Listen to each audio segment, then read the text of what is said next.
Hey everyone, welcome to Marine Mods. Please like and subscribe if you find any of these little fixer-uppers or do-it-yourself or repair videos helpful. Like, subscribe, hit the little bell at the top of the screen. Another non-marine, but I guess it's wiring that you should check, even on a boat. I have a 08 Silverado. It's been sitting for a couple of days because my dash cluster was going cuckoo. It wouldn't start, the door locks wouldn't work, so forth and so on. The DIC wasn't coming on. It was giving all kinds of errors. That's the only thing, like service airbag, etc., etc. So I've been doing a lot of research online. I initially thought it was the radio because I had an aftermarket Chinese Android radio, and apparently I disconnected the CanBus adapter and the car came back to life and everything was working. I bought another radio because it was justification, because I had a bunch of dead spots on the touchscreen on the older Joying radio. Now I have this Enom radio. I love it, actually. It works great. But a couple of days later, same problems. So that didn't fix the issues. So tore apart the dash and started unplugging connectors to see where the car would start to basically run normal again. And I found when I disconnected this particular connector, everything started working great. So this leads into the instrument side, driver side fuse panel, not the one under the hood. And I said, okay, there's my circuit that's giving me problems.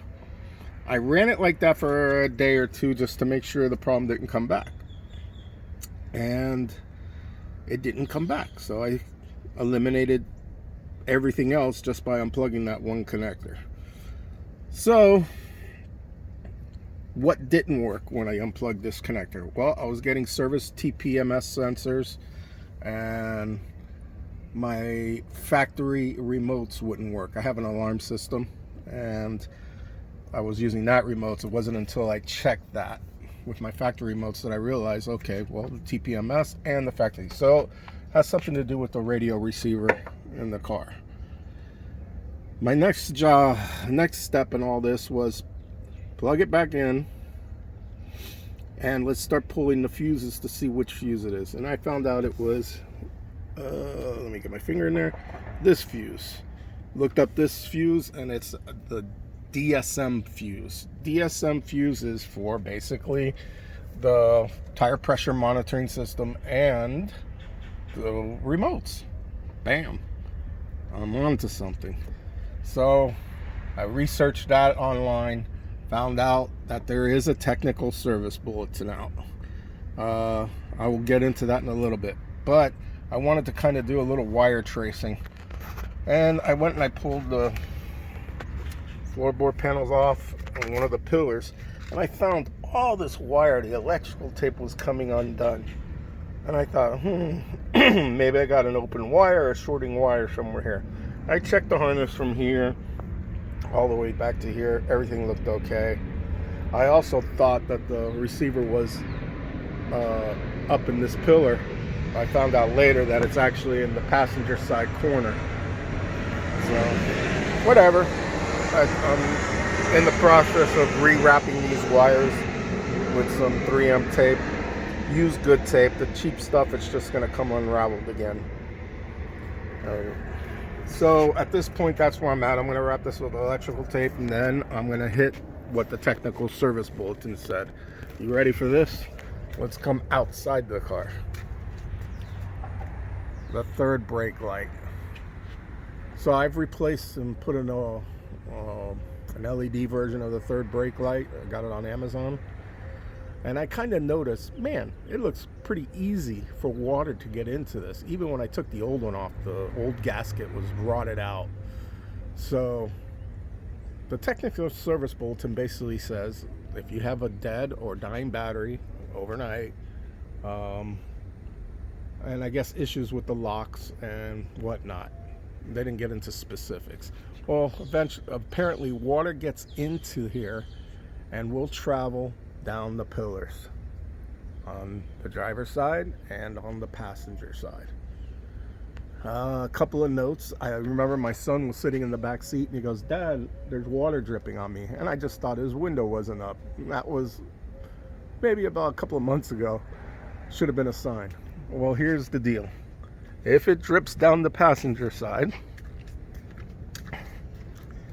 it's going to get into this pillar.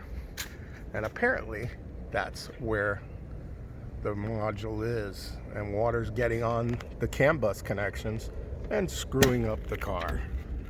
I don't believe this is my first time really looking at the roof here, the liner. I don't see any water staining. It's either hasn't come through, but I saw a bunch of pictures online where you can really see the water staining. And yesterday everything was running fine. This morning I got in the truck and back to the same old problems. And by chance it was pouring last night. So I'm gonna go ahead and take this down. I'll document it and upload it. Hopefully this will help someone. And I've seen a lot of people complain about this and how it could be an intermittent issue. All right, guys, I'll be right back. So I was worried about this because I saw a lot of discrepancy about the location of that transmitter. The one TSB I saw, someone made a note that it's on the passenger side in the back corner here. There's obviously nothing here. And it's pretty dry up there. So a little worried. I'm gonna leave this loose. I'm gonna take out the other side and get the kid's seat out. And let's see over there. I've also heard it's on that pillar. Maybe potentially they meant the driver's side. So we'll continue. Okay, I did the driver's side and I don't see anything up in there. So the search continues. Okay, it's not here, it's not there. Haven't checked here, but evidently the locations that I saw that were most popular in a 2008 crew cab Duramax, there's no black box there. There's no transmitter there anywhere for the door locks TPMS that I see, at least. Persistence pays. After taking off the passenger side, looking behind the headliner, across the beam, no module. Come all the way over here, no module. Up here, no module. Halfway down the pillar on the driver's side, rearmost pillar, there she is. Sorry, it's out of focus. So we found it. Unfortunately, everything looks dry in here. So maybe we just have a failing module. I'm gonna try and get it out, but of course, man, unless you rip this paneling all out from behind the seat on the crew cabs, 2008 crew cab, you're gonna get your hands probably cut up getting this thing out. All right, I'll be back. Well, there she is. I got it out. I don't see any corrosion on this module. So I don't know.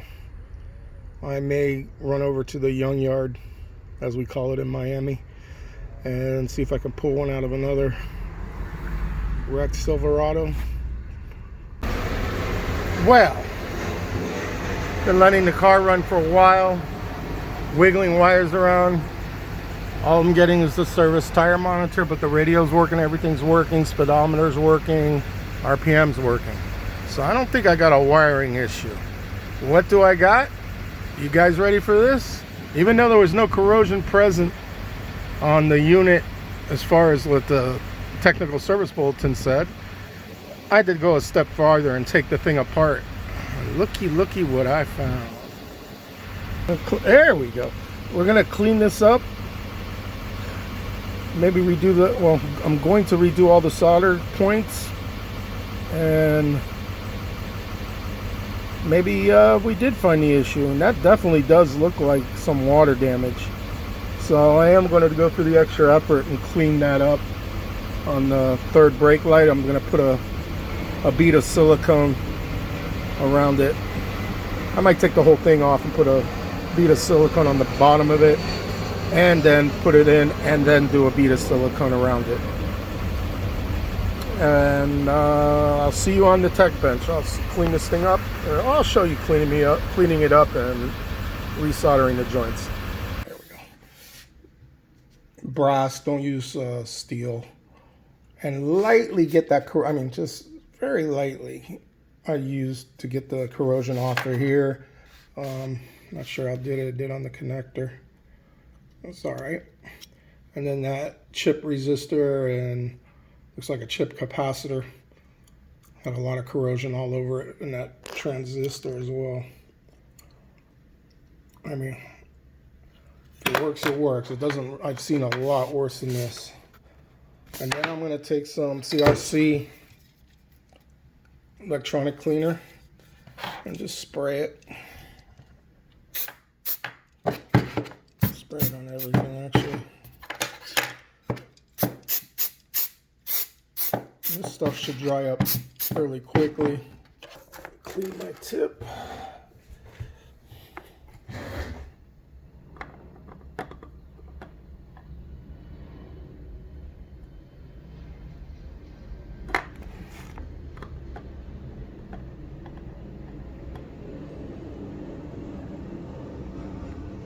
Well, I put the fuse back in. The moment of truth is upon us.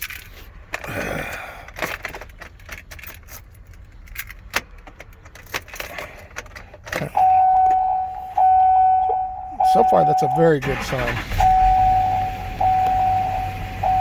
Looky at Captain Hooky.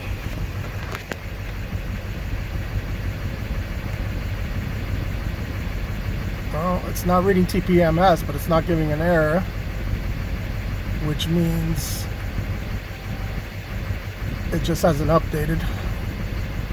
But I'm getting engine hours, speedometer, I mean the RPM is working, fuel's working, all the gauges are working, radio is booted up. So at least it's not giving me any interference. Let's check the remotes.